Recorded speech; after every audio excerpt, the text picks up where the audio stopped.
We're trying to bring people to speaking without losing time. You learn all the aspects of the language at Vox, but the speaking is at the core. You cannot learn to speak a language without speaking. When you're speaking their mother tongue with the person, it's a whole other story. Like you feel so much more energy coming back. Many schools, they are doing many people in the group. But if you have more than 5 students, then you need to apply other methodical instruments. If you don't learn the language, I think you will never feel accepted by the society and just doesn't help you to feel at home. The language is like a reflection of those people that you have to integrate to feel part of it. Today's guest is Igor, a true polyglot who speaks over 6 languages fluently, including Russian, Spanish, German, Swiss German, French, and English. Although I personally heard him speak even more. He's also the founder of Vox Sprachschule, a language academy with 3 physical locations in Switzerland, 2 in Zurich and 1 in Winterthur, and a fully developed online platform. With over 20 years of experience as a language teacher, Igor has helped countless students overcome the barriers of learning a new language. What sets Igor apart is not just his linguistic ability, but the unique methodology he created, one that challenges traditional approaches by focusing on building strong foundations before jumping to speaking. More than anything, what I admire the most is his genuine passion for helping people learn languages, not just as a skill, but as a gateway to deeper connections. Welcome, Hi, Danny. Igor. Thank you. For someone who just came to this podcast and maybe is starting to listen, how would you define yourself? As just a small sentence, maybe out of everything that we said. Like somebody who's trying to do the language teaching differently and trying to push my mission to help students to learn speaking without losing time. I think this could be a short description. What we're trying to do in this podcast, I think this is going to be a start for both, to see what is maybe an introduction into also for people who want to deepen or to maybe understand more about language learning. I would like to maybe ask you about yourself and your school, like Vox Sprachschule. Why the name of Vox? What does Vox mean and why did you call it like that? Mm-hmm. Yeah, first of all, it's historically like this. Like when I started to take over the school from my adoptive family here in Switzerland, it was already called Vox Script because they were doing language courses and translations. So Vox means the language the pronunciation, the voice actually.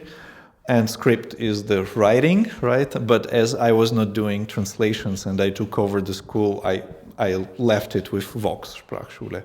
So it's the pronunciation, the language, basically, that I think. And it's Latin, so it puts in the aspect of diachrony, of this historical perspective of the language, which makes it, I think, gives the name a more profound meaning, and it's short, only 3 letters, so it's very handy and catchy. So I decided to go with that.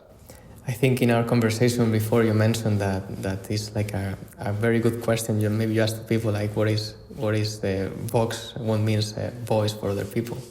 Exactly, and also when I'm doing the interviews, right? I think, for example, a linguist has to know what is voice, where it comes from, because it's not evident. For most of people, it's just a black hole. They're not aware what's happening with the vocal cords, basically, how the voice is produced. And I think for a linguist, this is basis, right? So if a candidate doesn't know what is voice, it's a very bad sign in the interview for me already, normally. Okay, so you're... And I'm you want to work in a company that's called Vox, and you don't know what is voice, it's really a real contradiction. Okay, so you're giving away the interview secrets for... Oh, sorry, I didn't know. But it's fine. For me, I really enjoy the profoundness also of your message. That's why also for me it's very interesting to have this conversation. And I wanted to know, what is the difference between the methodology of Vox between other schools? Because of course there is a lot of schools here in Switzerland and everywhere in the world who are teaching languages. And well, first of all, you are teaching at Vox like from German, English, also Spanish, I'm guessing, which is my mother tongue, and then French and... Yeah, we have many languages, like we have over 15 languages, from German, English, French, Spanish, Italian, to Arabic, Chinese, Japanese, Norwegian, you name it. Wow, that's crazy. And what is the difference of methodology of the way that you are approaching language learning compared to other schools? Yeah, I think the main difference is that we're trying to bring people to speaking without losing time, and this is like something that we promise to students, right? And it doesn't mean that you don't learn grammar or something like that, like you learn all the aspects of the language at Vox, but the speaking is at the core, because this is the oldest, the most natural function of the language, and I think it should be the priority as well. So if you're learning grammar, then you should be approaching it in the lens of speaking. So the grammar should be an instrument to help you speaking, and not objective per se, like I'm learning grammar. And on the other hand, I think what we're doing as well is we are approaching it in a more complete way, because we're considering also psychological aspects that are sometimes for certain people as important as linguistic aspects, because a lot of people are struggling with psychological barriers that make it impossible to learn languages in the end. And some people don't know how to learn by heart, for example. And in a language learning environment, like when you need to learn to speak, you have to learn certain things by heart. But if you're very intellectual, in the sense, not intellectual, but cognitive, like, if you're a mathematician, like IT specialist or engineer, sometimes you're used to understand something and then you learned it. But unfortunately, that doesn't work for languages. Like, you have to learn certain things, and you can do it really hard for yourself if you don't know how to do it the most efficient way. Yes, and basically doing it a very individual approach. So basically we're not offering group classes, but more individual learning, individual classes in a small group environment. So the approach of the teacher takes over responsibility over every participant, not trying to make it a group experience like in the European framework. So that's why it's also much faster, I think. Yeah. Okay, so that's also a key part of your selling point at the school. Like, you don't do more than 5 people per group. Yes, I'm thinking. And that's also, like you mentioned, right? Like, it's more individual on the person and more focus on the individual process, right? Totally. Yeah, I think this is also a key point, right?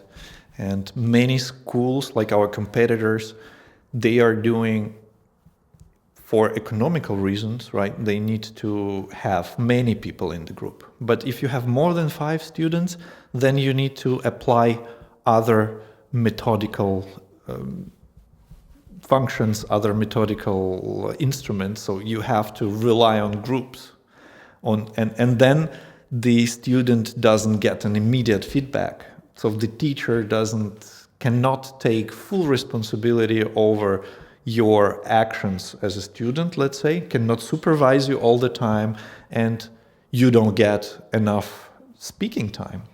And I think you cannot learn to speak a language without speaking.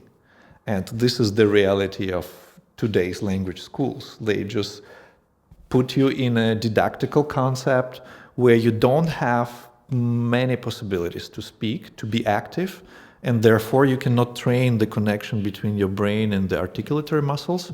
So it's taking much more time, which is beneficial for the school because the student continues paying money, but not very good for the student. This is like something that really I enjoy when you mention it. It's like, for you are Actually, your goal is to make people to learn the language. It's not only to, of course, if you are a company and you're a school that you want to take profit, but it's not also like the main goal is to help people. So if it takes shorter time to help you learn something, because you told me about these people who you were almost rescuing, that they have been trying for 10 plus years trying to learn a language and they are stuck in the same position. Yeah. How is that possible? Is that psychological barrier, something like that you mentioned? I think it's a confluence of many factors sometimes in the worst case scenario. Oftentimes it's people, they don't get the right teacher since the beginning. So they stuck in wrong reflexes. So they learn it the wrong way, and then it's a bit harder to correct it. And they don't meet the right teacher to put the basis in them so that it works, so they can build a phrase in a correct way. And on the other hand, many people have psychological barriers, right? So they are struggling with shyness, or they have prejudice towards language, or they are perfectionists, or such things, and nobody is approaching those things in class. So it's all prolonging the experience, so that it takes longer time to learn to speak in the end. And some people get stuck, and then they just, nobody explained it to them the right way, and then they learned it somehow, and for sure they don't get accepted by mother tongue speakers because it sounds weird, right? It sounds like you are saying something that doesn't make sense. Yes, or just they're having hard time to understand what you mean because there are some mistakes, there is some, maybe the pronunciation is on the edge, right? So all the time they're they have to concentrate, what did you mean, and reconstruct. So they're losing energy all the time, right? And this is not what you want to do in your free time. So naturally you would avoid too much contact with such a person. And the other people, like the people who learn the language, they think, oh, this is an arrogant person or something like that, because they don't accept me in their group. But it has to have a certain linguistic quality so that you can integrate socially as well. Right? Otherwise, people just don't enjoy talking to you. So this means that from your perspective, it's very important to also, if you are living in Switzerland, for example, to learn German, or at least learn something to include, because then some people, they might feel like they are not feeling connected to the culture, or the feeling that they are being rejected. You mean that maybe it's because they are not learning to speak it correctly? Totally. I mean, if you don't learn the language, I think you will never feel accepted by the society. And just even if you are happy with your communication, maybe you have your circle of friends who are speaking English or whatever language it is, or Spanish or Italian, but then you're always like, oh, there is us and there is them, this heterogenic element that doesn't help you to feel right or to feel at home. I think the language is like a reflection of those people that you have to integrate to feel part of it. And many people understand it too late. There are some people who come to our school also after 10 years. It's like, oh, we're living 10 years here, but we still don't speak German. And we thought maybe, as it's our home now, we want still to go deeper in feeling not so rejected and have more freedom to interact with local people. Yeah. Wow, 10 years. And for example, for Switzerland, it might be a bit of a special case because, of course, in the German area, you speak also Swiss German. So as a person, as a polyglot who is able to speak also German, Swiss German, and well, you speak it all pretty much. How important do you think is to learn Swiss German, for example, in comparison to German? It depends on what you want, what you do. I don't know. I think it's very individual. I can speak from my experience how it has been. I think for me it was crucial to learn Swiss German, right? And I learned it very fast, and I had so much positive things coming back at me from Swiss German speakers. When I discovered all of a sudden, I decided to speak Swiss German, and so much support. And I remember the first days when I started to speak Swiss German, although it was still not perfect. Like I still used High German words, or it was not perfect, but I had such a rush on my skin when I saw, oh my God, like it works.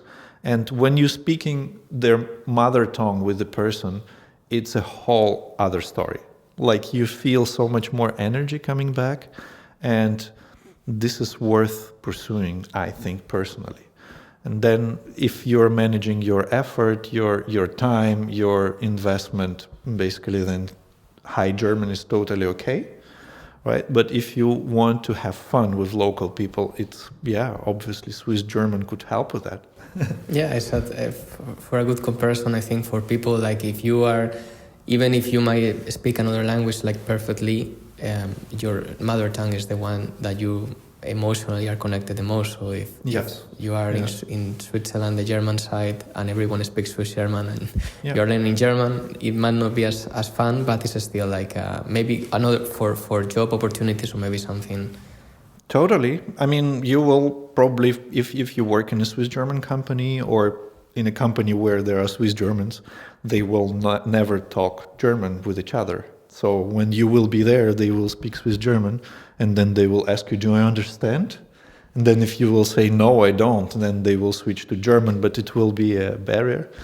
But it's so much better, like to interact with them Swiss German, to understand everything, right? And to have those opportunities. For sure, you have deeper context, you have more possibilities, more career opportunities. I think that's for sure. I wanted to ask you a question that maybe a lot of people are maybe feel identified. Like, for example, even though your method is focused on speaking at first and to help you speaking, you mentioned before to me that sometimes it might take you some time. You might need to interiorize the form, the rules, the structure of the language before you start to speak. You mentioned that to me, and I would like you maybe to develop a little bit of, because I found it very curious and very interesting. Like the form, the discussion we've had about the form of the language. For me it was very interesting because, for example, for some people they start the language and they're like, oh, I should be speaking on the beginning, and you are like, well, maybe you maybe need to dig the trench before you start to speak, because you need to put the base and everything on the ground. Well, yeah.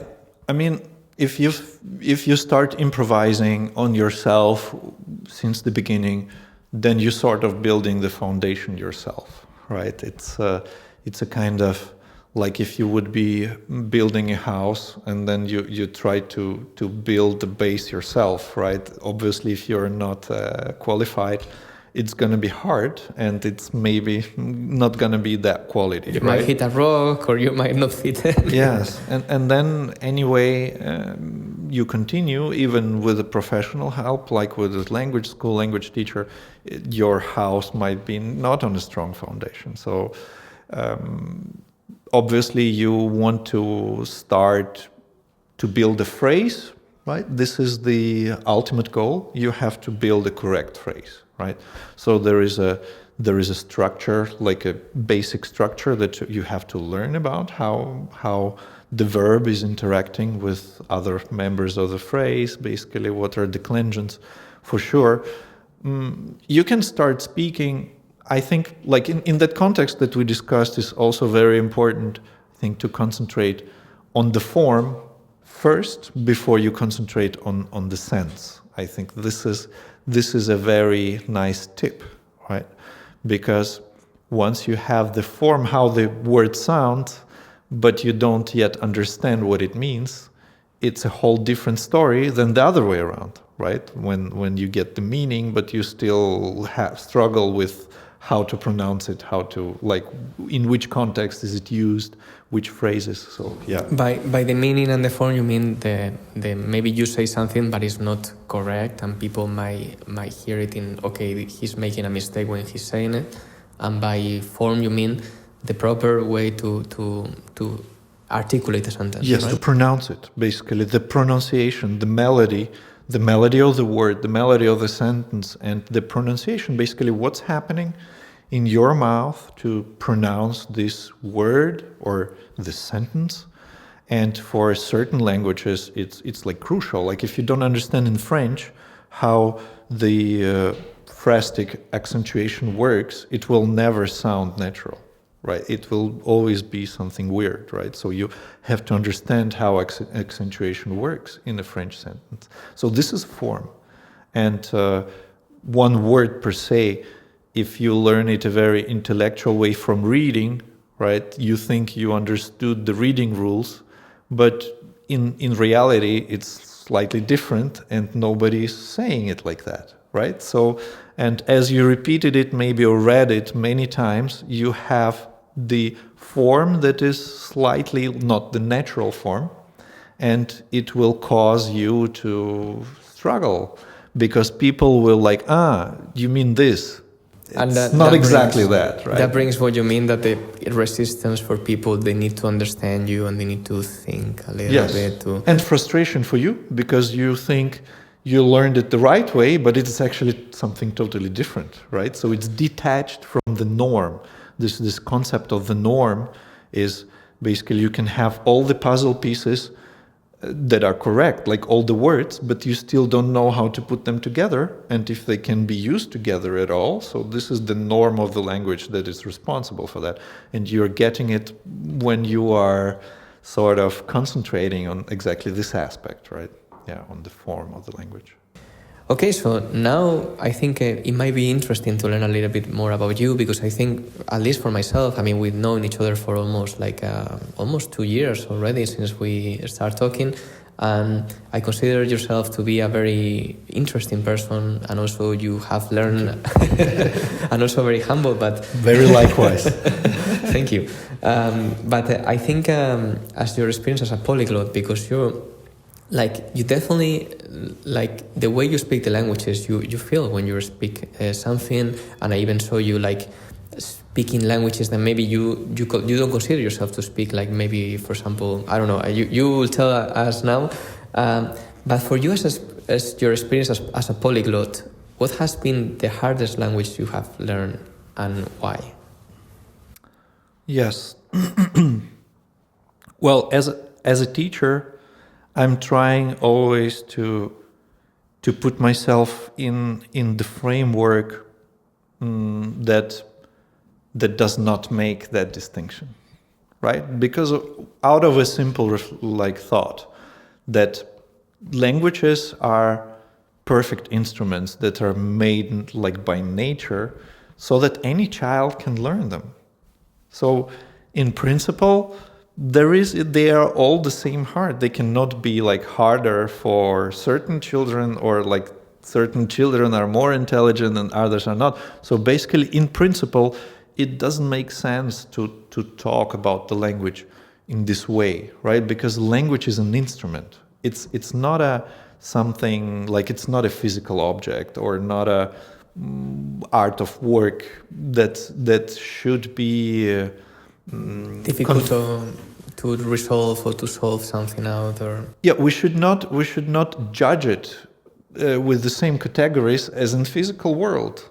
And this is what we're all the time trying to do, because we're so much concentrated on material part of our life, right? That we're trying maybe to put it too much in this sphere, but I think it's not correct.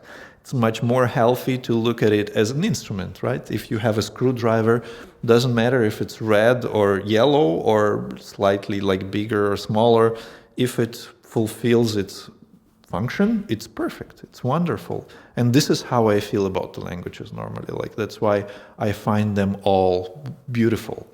As soon as I see, there are people, they manage to talk with each other, to communicate, oh my God, I also want that. Like, it works. And but on the other hand, I mean, some languages are really different from each other, right?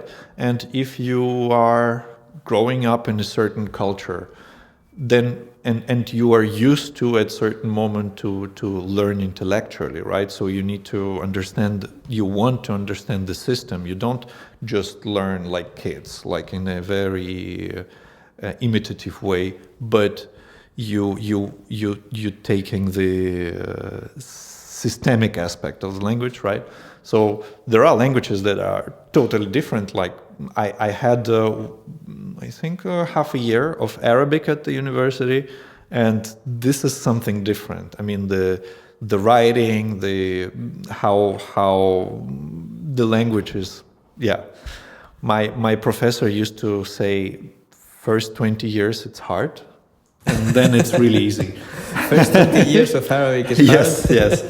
And it was more of a challenge for me as a language student. So I was used to learn like other languages, right? But then all of a sudden, a Semitic language, and it was harder. Yeah. So maybe. Are you happy with this answer? Yes, I think I am. So Arabic, of course, this is what you are saying. Like, if from your culture and your mother tongue, some languages are going to be more resistant because you're also the way you are learning it.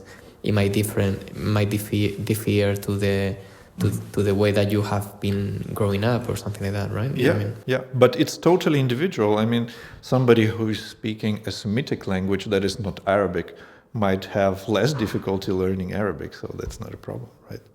Okay, that's very, very, very interesting. In your case, like,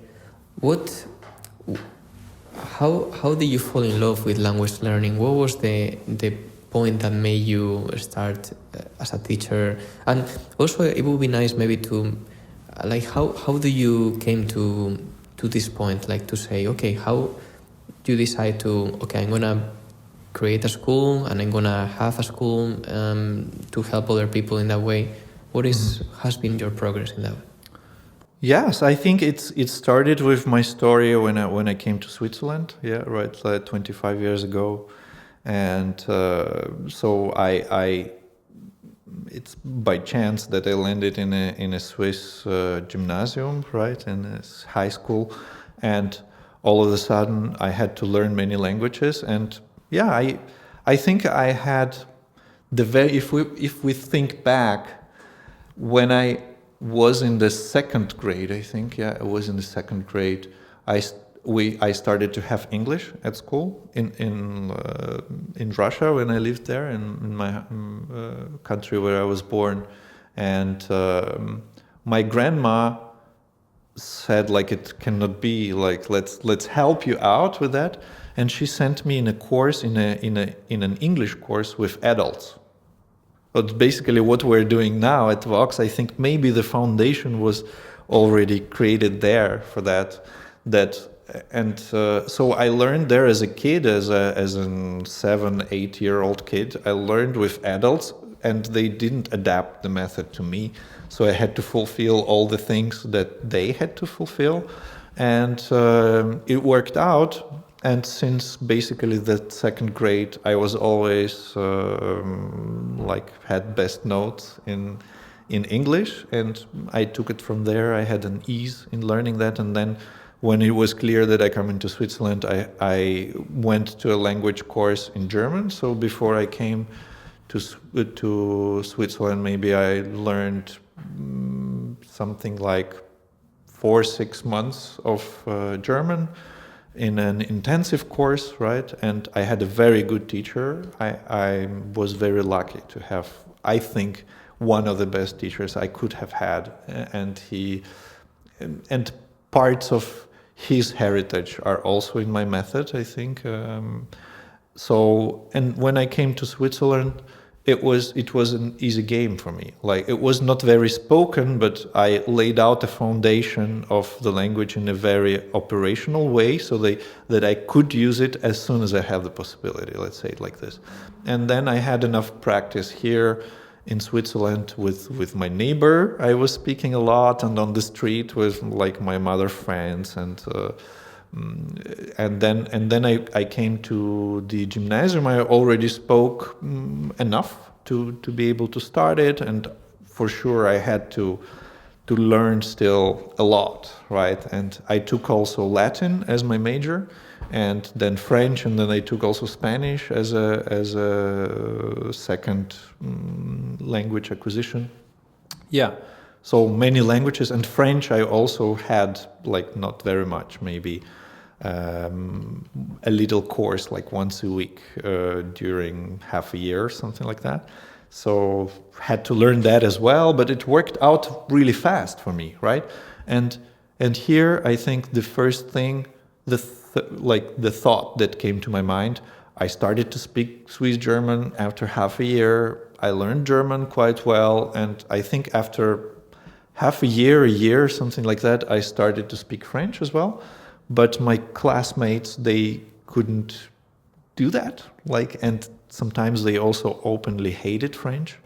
And I was asking myself, like, how can that be? Like, they learn already several years, like 4 or 5 years French, and I just started, and I'm speaking, and I'm having so much fun, and they hate it, right? So it was the beginning of thoughts about language learning and certain introspection in myself to try to understand how it's possible. And then I wrote also Maturarbeit, like the diploma work for the high school, my high school thesis, right? And it was called Unbeliebter Französischunterricht, muss das sein, like the hated French classes, does it have to be? And I basically analyzed what goes wrong in the public system in high schools that leads to the, according to me, right, that leads to the fact that it's so much hated, right? And so I started to think about like what could you analyze, like what could contribute to learning, and those thoughts, they were, I think, the base of my method in the end.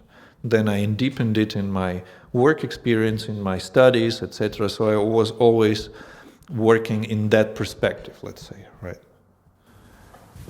Yeah, not sure if I answered your question. No, I think you answered it perfectly.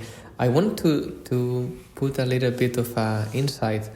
Do you think fun is important in the learning process? And because you mentioned that the fun for you, it was something that, or at least while you were learning, you were having fun, so also maybe it helped you a bit more. Yes, I think fun is important. But it's really like it's not easy. Like looking at the students, like it's not easy to actively create it, right?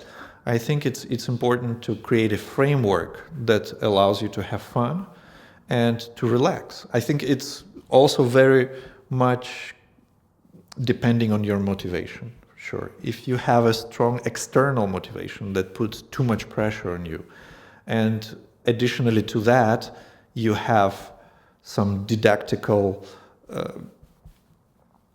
thoughts from your childhood that force you to learn in a way that is not fun, that's a problem, right? Like here you can create a lot of change if you relax, if you have the right perspective on how to learn languages efficiently.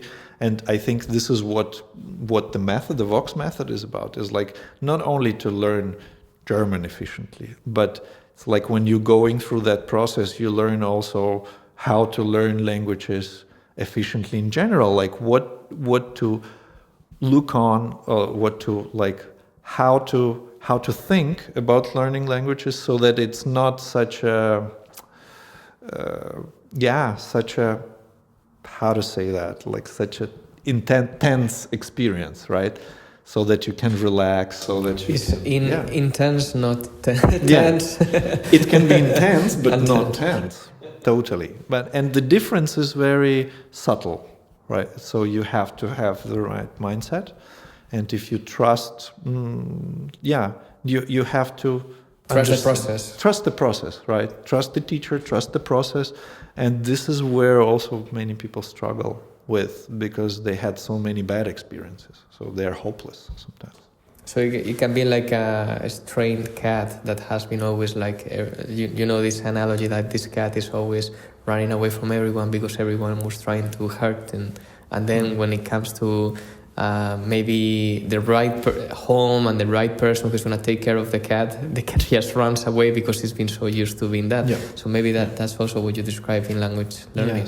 Yes, in our world, there are so many possibilities, right? So many, you can, if you want to try many things in language learning, you can do that. You can learn with different platforms, with private teachers, with different schools, right? And if it didn't work out, then something new comes and you just don't have enough energy to believe them as well because you did that so much before, and then you don't give it a try, right? Because to understand the method, you have to invest also certain energy, your belief. You have to open up. You have to have your trust and try to have the space to ask yourself, hey, does that work or not? Like, let's try it out. And it's connected to a certain effort. So you need to, somehow you need to be able to open up as well, right? Yeah. So for those people who might be stuck, who I think you have mentioned it before, that you have been able to help and stuff and maybe taken into the process of learning, what would you say to them? Like maybe they're like, hey, I've been trying to learn this language, usually German has a lot of people stuck there. Hey, I've been trying to learn this language for this time already, I'm giving up, or I'm not happy with the process. Maybe they never come to Vox, or they may never met with your method. What would you tell them to maybe say, okay, this might be a different way?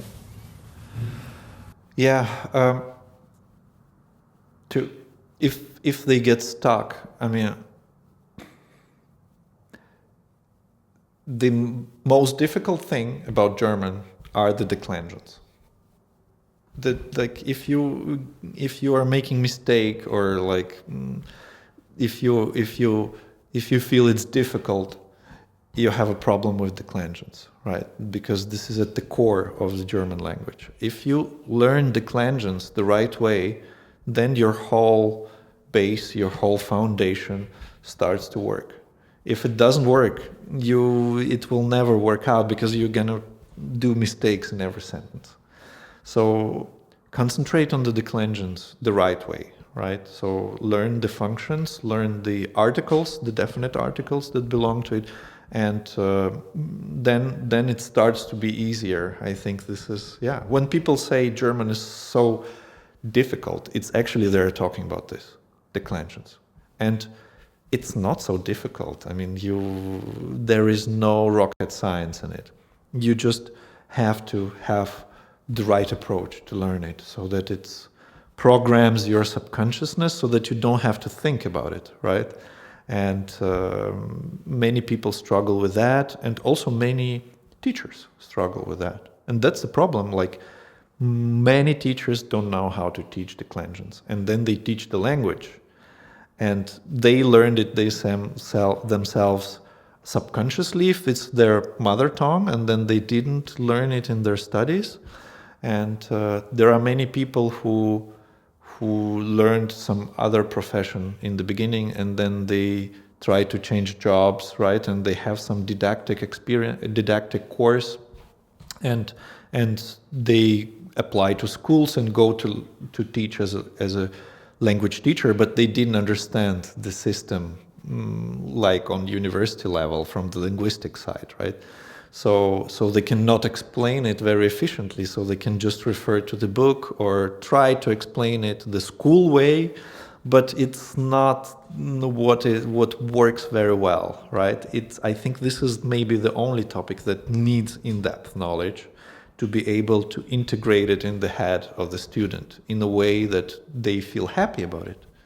This is a good point also maybe that you want to mention, because I think you also mentioned it to me, that not all people who speak the language can be teachers. It's not the same to speak the language and also to be a teacher. You need to have a special skill and a special way to do it.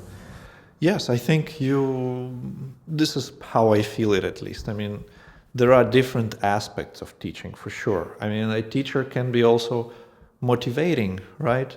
And they can, in certain contexts, for example, if it's a really intensive course and you're like going 5 hours a day to a course, then you can learn from your teacher, maybe like from your parents, which is also good. Like if they do it very imitative with you, like it could work, right?